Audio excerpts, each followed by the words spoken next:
জেগে উঠেছি, আমরা হিন্দু জেগে উঠেছি। জয় শ্রীরাম। প্রথম সেটা হিন্দুদের ক্ষমতায়, কোনো দলে এই হিন্দু যাবে না।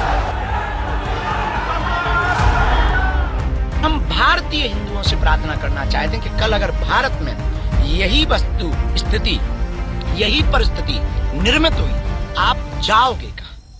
नमस्कार, मैं अर्चना तिवारी आप सभी का स्वागत करती हूं दराज धर्म पर। पिछले कई दिनों से बांग्लादेश में हो रहे हिंदुओं के ऊपर प्रताड़ना की वीडियो हमें सोशल मीडिया पर लगातार मिल रही हैं, लेकिन ऐसे कुछ लोग हमारे समाज में मौजूद हैं जो इन वीडियोस को कह रहे हैं कि फॉल्स एजेंडा चलाने के लिए ये वीडियोस लोगों में फैलाए जा रहे हैं। कुछ लोग ऐसे हैं हमारे समाज में जो कह रहे हैं कि बांग्लादेश में जो बात कही जा रही है कि हिंदुओं के ऊपर प्रताड़ना हो रही है, हिंदुओं की बेटियों के बलात्कार हो रहा है, हिंदू लोगों को चुन चुन करके मारा जा रहा है, ये सब कुछ झूठ है। वहाँ पर ऐसा कुछ भी नहीं है, वहाँ पर सिर्फ हालात ख़राब हैं। ये काम केवल मात्र नफरती ब्रिगेड का है जो भारत के अंदर हिंदू मुस्लिम एजेंडा चलाना चाहते हैं, उन लोगों का ये काम है। यहाँ तक कि जो सोशल मीडिया के ऊपर वायरल वीडियोस हो रहे हैं, उन लोगों ने इसका गलत फैक्ट चेक भी किया और बताया कि ये वीडियो बांग्लादेश का है ही नहीं।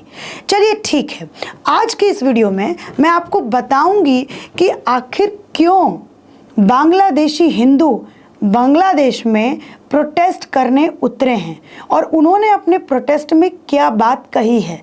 तब शायद ये जो लोग कह रहे हैं कि भारत के अंदर हिंदू मुस्लिम मुद्दा उठाने के लिए सिर्फ और सिर्फ इस वजह से ये बताया जा रहा है कि बांग्लादेश में हिंदुओं की प्रताड़ना हो रही है, तब वो मानेंगे कि सच में बांग्लादेश के अंदर हिंदुओं के ऊपर प्रताड़ना हो रही है। तो आज के इस वीडियो में मैं आपको दिखाऊंगी कि कैसे बांग्लादेश के अंदर वहाँ के जो हिंदू हैं वो प्रोटेस्ट करने के लिए सड़कों पर उठे हैं।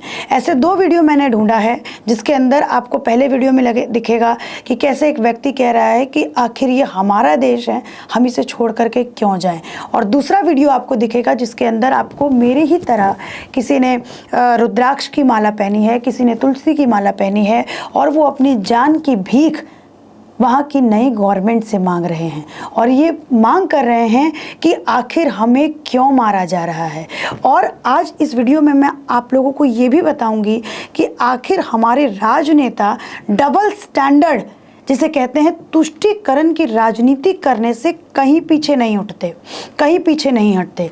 जब इजराइल और फिलिस्तीन का वॉर हुआ था तब हमारे देश की सबसे पुरानी पार्टी कांग्रेस ने रेजोल्यूशन निकाल करके कैसे फिलिस्तीन को सपोर्ट किया था आज के इस वीडियो में, और उस रेजोल्यूशन में क्या कुछ कहा था मैं आज के इस वीडियो में आप लोगों को बताऊंगी।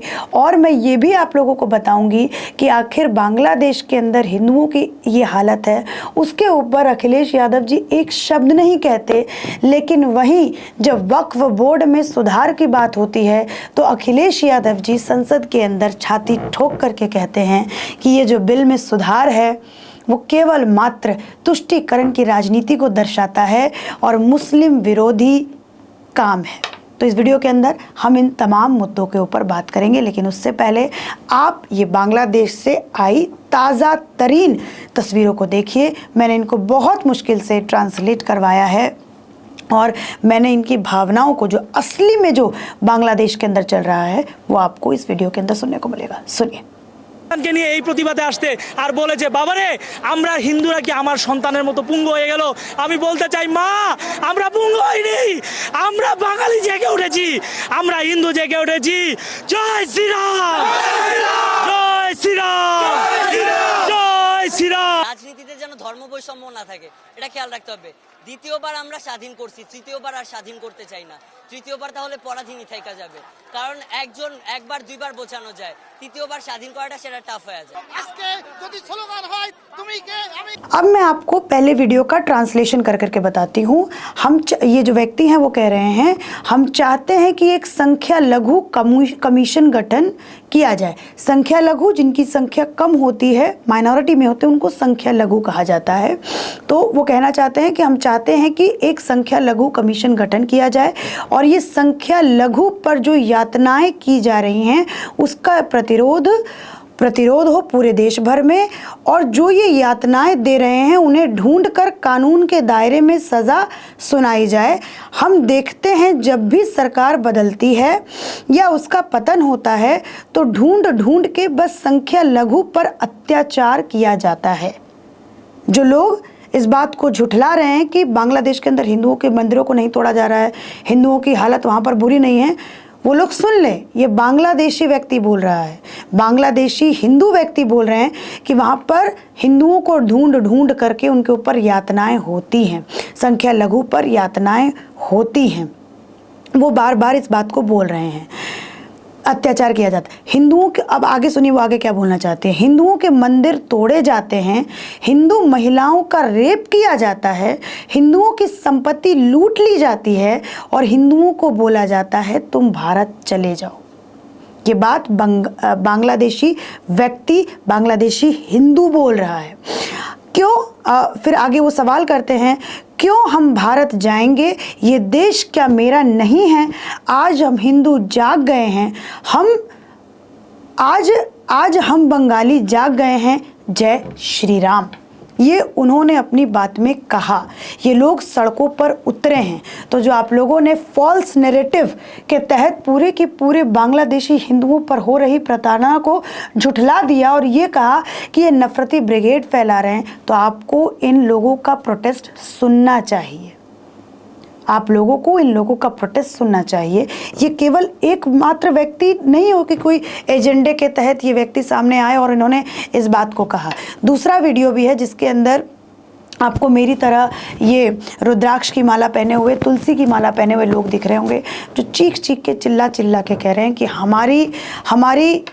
हमारे अधिकारों की चिंता कीजिए, हमारी रक्षा कीजिए, हमें यहाँ दबाया जा रहा है, हमें यहाँ कुचला जा रहा है।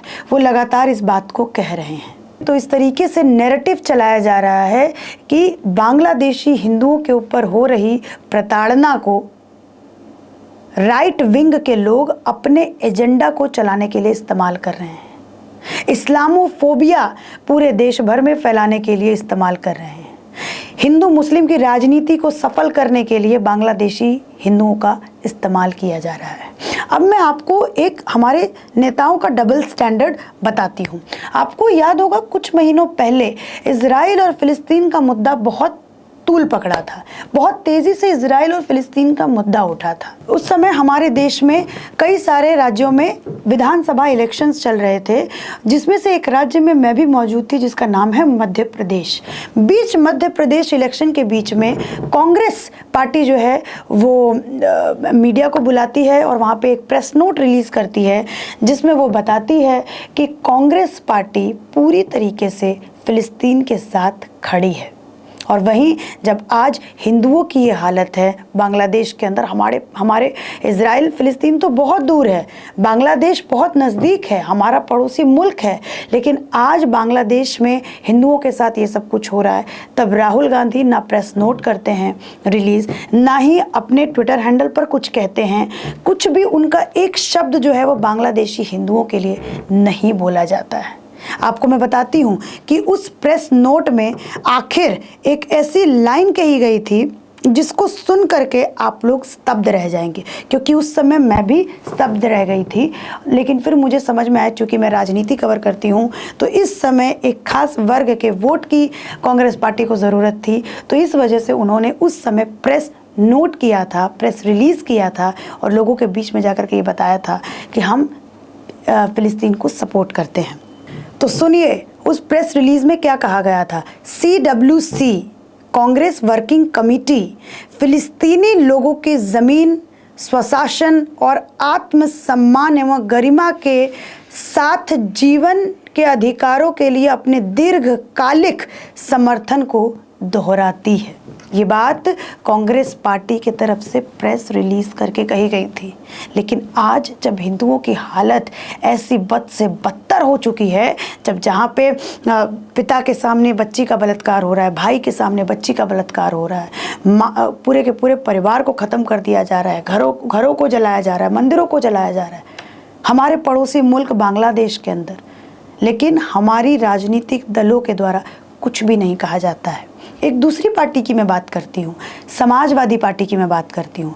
अगर आप लोगों को याद है तो कल ही वक्फ बोर्ड में लाए जा रहे सुधारों के लिए बिल पेश किया गया सदन के अंदर। सबसे पहले अखिलेश यादव जी खड़े हुए और उन्होंने कहा कि ये बिल मुसलमानों के विरोध में है और ये बिल दर्शाता है कि भाजपा कितना नफरत जो है वो मुसलमानों से करती है। और अध्यक्ष महोदय सच्चाई ये है कि भाजपा अपने हताश, निराश, आप तो उस कानून चंद कट्टर समर्थकों के तुष्टीकरण के लिए ये बिल लाने का काम कर रही है। अखिलेश जी, अध्यक्ष महोदय, मैं इस बिल का विरोध करता हूं। ये उन्होंने छाती ठोक करके कहा था कि मैं इस बिल का समर्थन नहीं करता। ये उन्होंने वक्फ बोर्ड में लाए जा रहे सुधारों के लिए कहा था।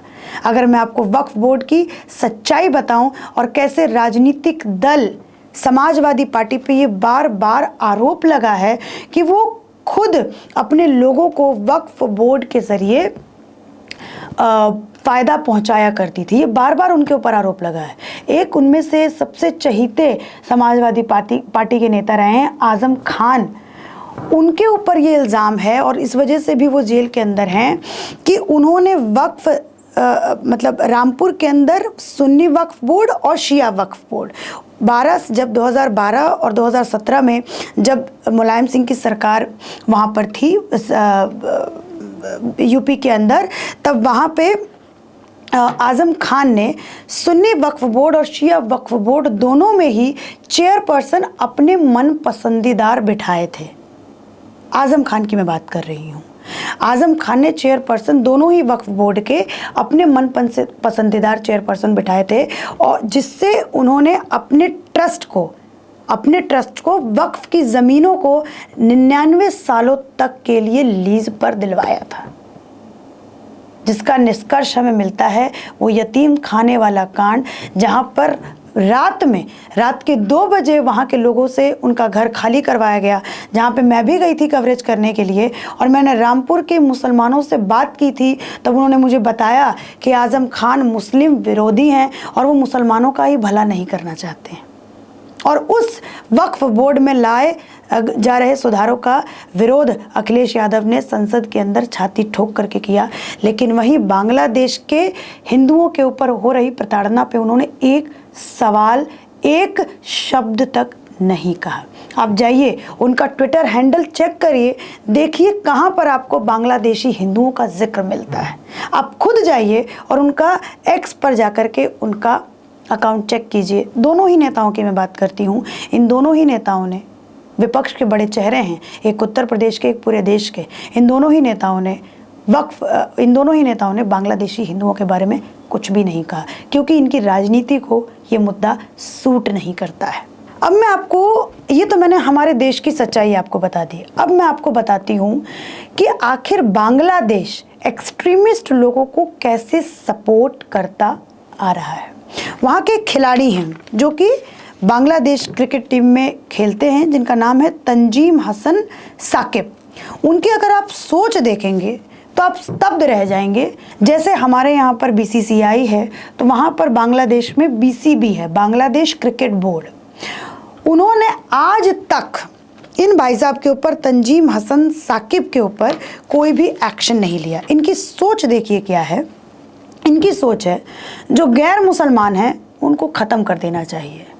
चूँकि एक गैर मुसलमान ने हमारे देश का नेशनल एंथम लिखा है, इसीलिए जब क्रिकेट के मैदान पे क्रिकेट मैच शुरू होने से पहले आप लोगों को मालूम है कि राष्ट्रगान गाने की प्रक्रिया होती है, तो वहाँ पे ये जो भाई साहब है तंजीम हसन साकिब, ये राष्ट्रगान नहीं गाते हैं, चूँकि वो राष्ट्रगान रविंद्रनाथ टैगोर के द्वारा लिखा गया था। इनका ये मानना है कि ये जो राष्ट्रगान है वो एक काफिर के द्वारा लिखा गया है और मैं इसको नहीं गा सकता।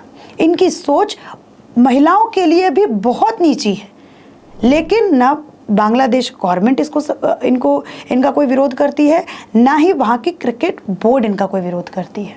और इनके एक दिन में जब ये इन्होंने अपने अकाउंट को फेसबुक पर खोला तो एक दिन में इनके 50,000 से ज़्यादा फॉलोअर्स इकट्ठा हुए थे, जिस पर उनके चाहने वालों ने लिखा कि हमें बहुत खुशी हो रही है कि एज अ क्रिकेटर आपको इतना प्रेम नहीं मिल रहा है जितना आपको एज अ इस्लामिक प्रीचर प्रेम मिल रहा है, क्योंकि उसके अंदर वो पूरे इस्लामिक लिबास में हैं और लोग उनको इस तरीके से पसंद कर रहे हैं। तो इस तरीके से सोचिए इनका क्या इन्फ्लुएंस लोगों के ऊपर रहता होगा, जो इनको पसंद करते हैं, जो इनको फॉलो करते हैं, उनकी क्या सोच रही होगी वहाँ रह रहे गैर मुस्लिमों को लेकर के, यानी माइनॉरिटीज़ को लेकर के, यानी बांग्लादेशी हिंदुओं को लेकर के, जो अपने देश का राष्ट्रगान केवल मात्र इसलिए नहीं गाता क्योंकि वो जो राष्ट्रगान है वो रविंद्रनाथ टैगोर के द्वारा लिखा गया है। कई सारी तस्वीरें हैं, वो देखिए। और तो और मैं आपको एक वीडियो भी दिखाना चाहती हूँ, मुझे कुछ ज़्यादा स्पष्ट इसमें हो नहीं पाया, लेकिन ये वीडियो देखिए, आपको लगेगा कि ये कहीं मैं 1990 वाले कश्मीर की तस्वीर तो आपको नहीं दिखा रही हूँ। इस वीडियो के अंदर आपको दिख रहा होगा कि कई सारे इस्लामिक लोग सड़कों पे हुजूम बना करके उतरे हैं, जो नारे तकबीर का नारा दे रहे हैं। उनकी बातें मुझे ज़्यादा समझ में नहीं आई हैं, लेकिन वो बांग्लादेश की सड़कों पर इस तरीके से लाठी डंडा लेकर के उतरे हुए हैं। पुलिस एक साइड लाइन में खड़ी है, एक साइड में खड़ी है, और कई सारी ऐसी तस्वीरें भी हैं जहाँ पर पुलिस बहुत बेकार अवस्था में ज़मीन पर पड़ी हुई है और बहुत सारे लोग उनको मिलकर के पीट रहे हैं। सोचिए वहाँ पर माइनॉरिटीज़ की आज क्या हालत है।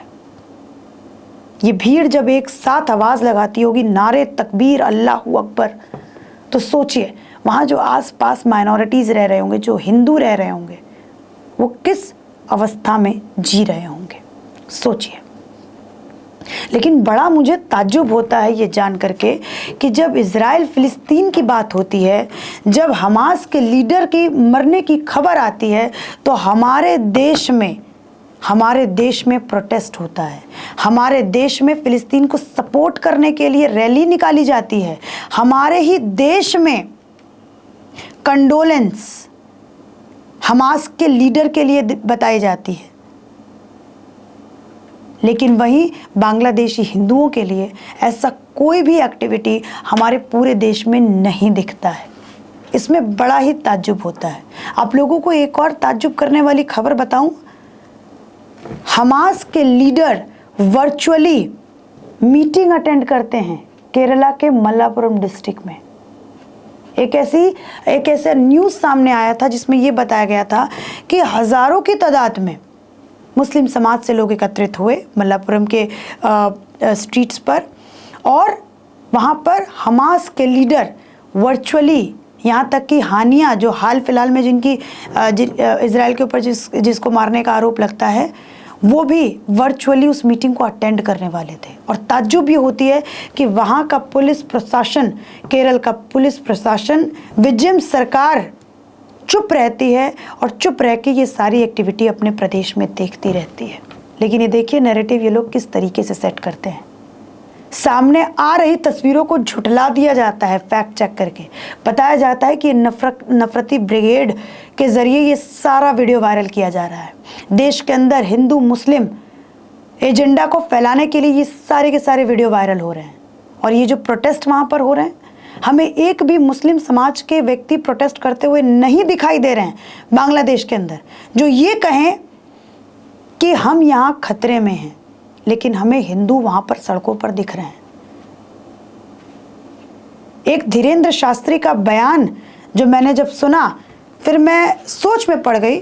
फिर मैं भी सचमुच, चूंकि मैं भी हिंदू समाज से आती हूँ, मैं भी सोच में पड़ गई कि उन्होंने कहा कि बांग्लादेश के हिंदुओं को स्पेशल अधिकार मिलना चाहिए। इस बात पे मैं सोच में नहीं पड़ी जब उन्होंने ये कहा कि बांग्लादेश के हिंदू तो भारत आ सकते हैं, लेकिन जब कभी भारत की ऐसी परिस्थिति होगी तो भारत का हिंदू कहाँ जाएगा,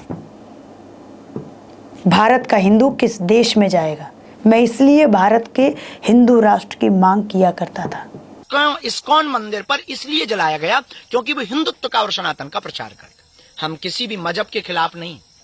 भारत में सबको रहने का अधिकार है, संविधान ने सबको अधिकार दिया और भारत में होना भी चाहिए, पर हम भारतीय हिंदुओं से प्रार्थना करना चाहते हैं कि कल अगर भारत में यही वस्तु स्थिति, यही परिस्थिति निर्मित हुई, आप जाओगे कहां?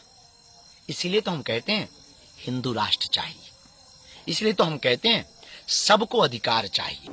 और आपने देखा था जिस तरीके से हिंदू राष्ट्र का विरोध हमारे देश के राजनीतिक दल ने संविधान का हवाला देते हुए कहा था कि ये देश डेमोक्रेटिक है, ये देश सबका है, ये हिंदू राष्ट्र नहीं बन सकता।